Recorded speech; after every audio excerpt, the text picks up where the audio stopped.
La recherche sénégalaise a mis au point plusieurs innovations de taille. Malheureusement, faute d'adoption, la plupart de ces dernières dorment dans des tiroirs.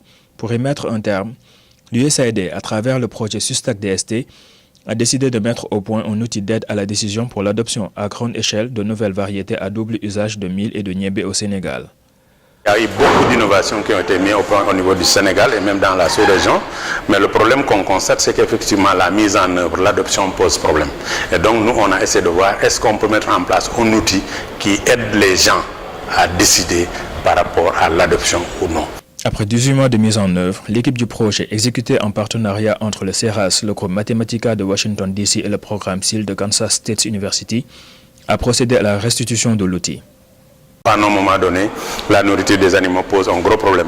Et donc, en fait, vraiment, ces variétés à double usage, qui, je le rappelle, donc, produisent beaucoup de graines, mais aussi beaucoup de biomasse de qualité, sont vraiment attendues comme pouvant jouer un grand rôle dans la sécurité alimentaire et nutritionnelle des hommes et des animaux, mais aussi dans la durabilité des systèmes de production. Comme vous le voyez dans les différentes présentations, c'est vraiment un outil un peu complexe parce qu'il prend toutes les dimensions, aussi bien humaines, environnementales, sociales et toutes les autres considérations, donc vraiment qui tacle l'histoire de la durabilité des systèmes. Et donc vraiment c'est un outil, nous avons travaillé pendant 18 mois pour la mise en œuvre et aujourd'hui nous pensons que vraiment l'ISRA va disposer d'un outil d'aide à la décision pour faciliter la dissémination de ces variétés à double usage qui, de notre point de vue, vraiment constitue l'avenir pour des pays sahéliens comme le nôtre. À la lumière de leurs nombreux avantages, les producteurs gagneraient à adopter ces variétés à double usage qui sont l'avenir de notre pays. So we are from Mathematica, economists from Mathematica, and we are here to present the... On est là de Mathematica aux États-Unis, à Washington DC, pour présenter le travail qu'on a fait avec l'ISRA, avec le SEALS et avec Applied Geosolutions, une autre entité aux États-Unis.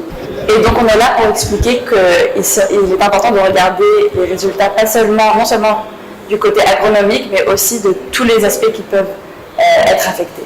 On a trouvé que les cultures à double usage, du niébé et du mil, sont non seulement utiles du point de vue agronomique, mais aussi du point de vue financier.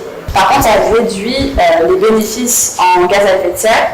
Cela dit, ceci peut être mitigé par l'utilisation de la régénération naturellement assistée, donc la RNA. Nous laissons ici l'outil d'aide à la décision pour l'agriculture durable, et c'est un outil qui pourrait être utilisé par l'ISRA et d'autres entités pour prendre ces décisions à long terme et capturer tous les différents effets que peuvent avoir les décisions agricoles.